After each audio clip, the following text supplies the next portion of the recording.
یہ Donald Trump نے ان کو لگایا اور لمبی چوڑی ان کے بارے میں جو ہے وہ ایک بیان بھی جاری کیا گیا. اب ٹیمی بروس کا ایک میں آپ کو نکال کے سنا دیتا ہوں, ان کا اپنا ایک ٹویٹ, اس میں یہ کہتی ہیں کہ اٹس آلویز اے شاک, یہ ایک بہت بڑا دھچکا ہے. Shocking opposition victory thrown Pakistan into chaos. The party of Imran Khan, the jailed former prime minister, took the most seats humiliating the country's military rulers and creating a political crisis. وہ یہ کہہ رہی ہیں کہ جو پاکستان کے فوجی حکمران ہیں نا, ان کے لیے بڑی شرمندگی والی صورتحال پیدا کر دی ہے. عمران خان نے جیل سے بیٹھ کے شکست دے دی ہے سب کو, اور ایک پاکستان کے اندر کیوس پیدا ہو گیا, اور یہ ایک بڑی شاکنگ قسم کی اپوزیشن کی وکٹری ہے جو پاکستان کے اندر ہوئی ہے. یہ جناب یہ خود اس بات کو ماننے والی ہیں, اور یہ ترجمان ہے. اب دیکھیں, اس سے پہلے جو ترجمان تھے وائٹ ہاؤس کے, وہ جب بھی ان سے پوچھا جاتا تھا وہ کہتے تھے پاکستان کے اندرونی معاملہ ہے, ہم چاہتے ہیں جی اچھے الیکشن ہو, لیکن انہوں نے کبھی یہ بات نہیں کی کہ پاکستان کے الیکشن کو ایک ایسی پولیٹیکل پارٹی نے جیتا جس کو دیوار کے ساتھ لگایا گیا, جس کے لیڈر کو جیل میں ڈالا گیا. لیکن یہ جو اب سپوکس پرسن آ رہی ہیں امریکہ کی جانب سے, اسٹیٹ ڈپارٹمنٹ کی, وہ پہلے سے ہی اس بات کی ماننے والی ہے کہ عمران خان صاحب نے جیل سے بیٹھ کر الیکشن جیتا تھا اور وہی اس ملک کے حقیقی حکمران ہے. تو یہ ایک دھچکا تو لگا ہے ان تمام لوگوں کو جن لوگوں نے امیدیں باندھ لی تھیں کہ شاید کوئی ایک ایسی سچویشن بن گئی ہے مڈل ایسٹ سے یا سعودی عرب سے جس کے نتیجے میں امریکہ آنے والے دنوں میں عمران خان کے بارے میں کسی قسم کا کوئی موقف نہیں لے گا. ہو سکتا ہے کہ چند % کا چانس ہے, ہو سکتا ہے کوئی اندر کھاتے بات چیت چل رہی ہو, کیونکہ امریکن اسٹیبلشمنٹ اس معاملے کو لے کر تھوڑی سی حساس ہے. لیکن جو امریکن ڈیپ سٹیٹ ہے اسی کو تو شکست دی ڈونلڈ ٹرمپ نے, اور وہ یہی تو چاہتے ہیں کہ دنیا میں جو ڈیپ سٹیٹ کے ایکٹرز ہیں یا جتنے بھی ان کے سپورٹرز ہیں ان سب کو شکست ہونی چاہیے, اور یہاں پہ عمران خان نے بھی انہیں شکست دی ہے پاکستانی اسٹیبلشمنٹ کو. اب جناب ایک اور چیز بڑی اچھی ہے, اور یہ بڑی زبردست ڈیولپمنٹ ہے مذاکرات کے حوالے سے, کیونکہ پاکستان تحریک انصاف اب مذاکرات کر رہی ہے. حکومت کو عالمی سطح پہ یا لوکل لیول پہ کسی قسم کا کوئی بہانہ دینا نہیں چاہتی پاکستان تحریک انصاف کہ جناب یہ تو ہمارے ساتھ بات ہی نہیں کرتے, یہ ہمارے ساتھ مذاکرات ہی نہیں کرتے, تو ہم کس طریقے سے ان کو انصاف فراہم کریں, یہ تو بات کرنے کے لیے تیار نہیں ہے. تو پاکستان تحریک انصاف بات چیت کر رہی ہے. تحریک انصاف نے پہلے یہ اسٹیٹمنٹ دیا کہ اگر عمران خان کے خلاف فیصلہ آ بھی گیا 6 تاریخ والا, تو تب بھی بے فکر رہے, ہم مذاکرات کرتے رہیں گے, ہمیں پتہ ہے عمران خان کے خلاف ہی فیصلے آنے ہیں. لیکن انٹرسٹنگ بات یہ ہے کہ ابھی کچھ ایسے لوگ جو ملٹری اسٹیبلشمنٹ کے بہت قریب ہیں وہ یہ دعوے کرنا شروع ہو گئے ہیں کہ 6 تاریخ کو بھی جو عمران خان صاحب کے حوالے سے فیصلہ محفوظ کیا گیا تھا گزشتہ مہینے, جو پہلے سنایا جانا تھا گزشتہ مہینے, پھر سنایا جانا تھا 6 تاریخ کو, اب جناب اس کو مزید ڈیلے کر دیا گیا ہے, اور ہو سکتا ہے کہ 6 تاریخ کو بھی وہ فیصلہ نہ سنایا جائے.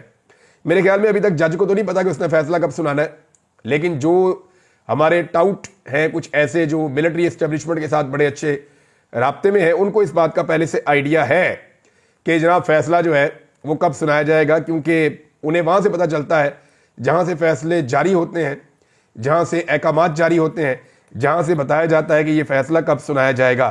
بہرحال پی ایم ایل این نے بھی یہ کہا کہ یہ بڑی اچھی بات ہے کہ اگر مذاکرات جاری رہتے ہیں عمران خان کو سزا ہونے کی صورت میں بھی, لیکن اگر 6 تاریخ کو بھی یہ سزا نہیں ہوتی تو پھر بہت بڑے سوالات اٹھ جائیں گے پاکستان کی عدالتی نظام کے اوپر. یعنی عدالتی نظام انتظار کر رہا ہے کہ پی ٹی آئی کے اور حکومت کے مذاکرات کامیاب ہوتے ہیں تو ہم نے کیا فیصلہ دینا ہے, یا پی ٹی آئی کے اور حکومت کے مذاکرات ناکام ہوتے ہیں تو ہم نے کیا فیصلہ دینا ہے. کیا عدالتی فیصلہ مذاکرات کی کامیابی اور ناکامی کے ساتھ مشروط ہے جو جج صاحب انتظار کر رہے ہیں؟ جج صاحب کو تو فیصلہ دینا تھا آج سے 15 دن پہلے, تب فیصلہ نہیں دیا تو 15 دن بعد دے دیتے 6 تاریخ کو. لیکن اگر وہ 6 تاریخ کو بھی نہیں دیتے تو پاکستان کے عدالتی نظام کے اوپر جہاں پہلے ہی بہت سارے سوالات کھڑے ہیں وہاں یہ ایک سوال اور کھڑا ہو جائے گا. پاکستان تحریک انصاف کے لوگ ملنا چاہتے تھے عمران خان صاحب سے. یہ وہ لوگ ہیں جو ایک کمیٹی بنی ہوئی ہے مذاکراتی کمیٹی, وہ عمران خان صاحب سے مل کے رہنمائی لینا چاہتے تھے, لیکن ان کی عمران خان صاحب سے آج ملاقات نہیں ہو سکی. ممکن ہے ہفتے کو ان کی ملاقات ہو جائے یا منڈے کو ان کی ملاقات ہو جائے, آنے والے دنوں میں ان کی عمران خان صاحب سے ملاقات ہو سکتی ہے, لیکن فی الحال آج کے دن ان کی ملاقات نہیں ہوئی. لیکن حکومت نے بھی اس بات کے اوپر زور دیا ہے اور تسلیم کیا ہے کہ بالکل ملاقات ہونی چاہیے پاکستان تحریک انصاف کی پارٹی کے جو لوگ ہیں ان کی عمران خان صاحب سے, تاکہ وہ وہاں سے رہنمائی لے کر آئیں. رانا صاحب نے ایک بڑی عجیب بات کی. رانا ثناء اللہ صاحب سمجھ رہے ہیں جیسے ان کا لیڈر قید تھا ویسے ہی عمران خان قید ہے. رانا صاحب ذرا جا کے جیل میں دیکھیں نا عمران خان کیسے قید ہے. یا تھوڑی اطلاع لے کر دیکھیں. انہیں لگا جیسے پی ایم ایل این کے لوگ اندر جاتے تھے باہر آتے تھے ویسے ہی عمران خان بھی اندر جا رہے ہیں اور ان کے لوگ جا کر ملتے ہیں. تو رانا صاحب نے کہا جی آپ کاغذ اور پینسل لے کر جائیں اور لکھ کر لائیں عمران خان صاحب جو بات کرتے ہیں. تو اس میں پی ٹی آئی والوں نے بتایا جی ہماری تو انگوٹھیاں اور گھڑیاں تک اتار لیتے ہیں, ہماری تو ایک ایک چیز جو ہے وہ اتروا لیتے ہیں, اور جتنی چیکنگ ہماری اندر جاتے ہوئے ہوتی ہے اس سے زیادہ چیکنگ ہماری باہر آتے ہوئے ہوتی ہے, اور کسی قسم کی کوئی چیز کاغذ پینسل سوال ہی پیدا نہیں ہوتا وہ اندر جانے دیں. وہ وکیل بیچارے جو عدالت کے اندر جاتے ہیں ان کے پاس کوئی پین ہوتا ہے تو وہ پورا یہاں تک تو پورے ہاتھ کے اوپر وہ لکھ کر لاتے ہیں کہ عمران خان صاحب نے کیا بات کی ہے. تو رانا ثناء اللہ صاحب گجے ہوئے ہیں ان عدالتوں اور جیلوں کے جو پرویز مشرف کے دور میں تھی یا جو ابھی ہے. ابھی اس دور میں جو ہو رہا ہے رانا ثناء اللہ کو آئیڈیا بھی نہیں ہے شاید کہ جیلوں کے اندر کس قسم کا سلوک کیا گیا, جن لوگوں کو لاپتہ کیا گیا ان کے خلاف کس قسم کا سلوک کیا گیا ہے.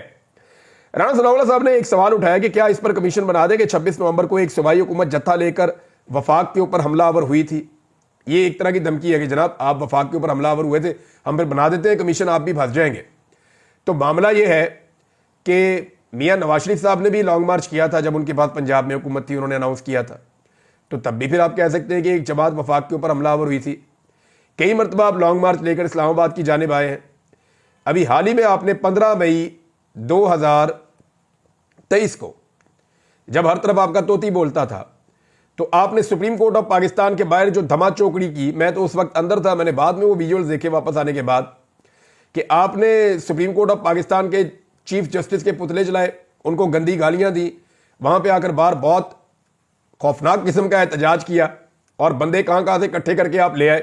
اس سے پہلے آپ نے سپریم کورٹ آف پاکستان کے اوپر حملہ بھی کیا ہوا ہے اور ججوں کو بیچاروں کو اپنی جان بچانی پڑی تھی. تو یہ ساری انکوائریاں اکٹھی کر لیجئے گا, لیکن 26 نومبر کو جو ڈی چوک میں قتل عام ہوا پاکستان تحریک انصاف اس کے حوالے سے انکوائری مانگ رہی ہے اور اس کی انکوائری کی جانی چاہیے, یہ ان کی ایک جائز ڈیمانڈ ہے. 26 نومبر کے حوالے سے ناظرین جو لوگ گرفتار کیے گئے تھے ان میں سے 40 مزید لوگوں کی ضمانتیں منظور ہو گئی ہیں, یعنی روزانہ 30 40 50 کبھی 100 کے قریب یہ ضمانتیں منظور ہوتی جا رہی ہیں. وہ ہزاروں بندے پکڑ لیے تھے, اب وہ آہستہ آہستہ ان کی ضمانتیں ہو رہی ہیں, بندے باہر آ رہے ہیں, اور پاکستان تحریک انصاف کے تھوڑے دنوں کے اندر ایسا لگتا ہے کہ زیادہ تر لوگوں کی ضمانتیں ہو جائیں گی. اور پھر اگر جو لاہور کے اندر 4-5 بڑے رہنما گرفتار ہیں, جن میں شاہ محمود قریشی ہیں, جن میں یاسمین راشد صاحبہ ہیں, میاں محمود رشید صاحب ہیں, جن کے اندر عمر چیمہ صاحب ہیں, جن کے اندر بہت بیمار ہیں وہ اعجاز چودھری صاحب سینیٹر, ان کو ایک مرتبہ بھی نہیں آنے دیا وہاں پہ ان کی سینٹ کے سیشن میں, تو وہ ہیں, اور بھی لوگ ہیں.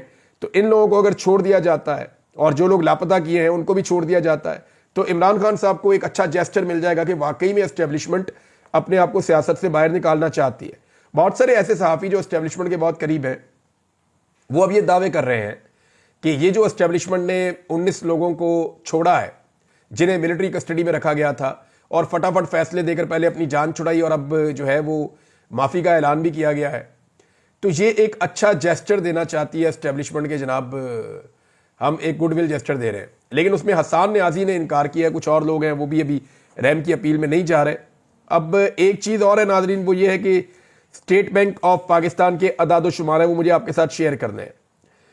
وجہ یہ ہے کہ اس میں سمینہ پاشا صاحبہ نے اس کو رپورٹ کیا ہے, میں انہی کے حوالے سے آپ کو بتا دیتا ہوں کہ عمران خان صاحب ساتھ ساتھ مذاکرات تو کر رہے ہیں تاکہ حکومت کو بھاگنے کا کوئی موقع یا بہانہ نہ ملے, لیکن سیم ٹائم میں ان کی جو ایک تحریک چل رہی ہے سیول نافرمانی کی وہ بھی جاری ہے. اور اس کے پہلے مرحلے میں انہوں نے اوورسیز پاکستانیوں کو کہا تھا کہ آپ نے اپنی ریمیٹنسز نہیں بھیجنی.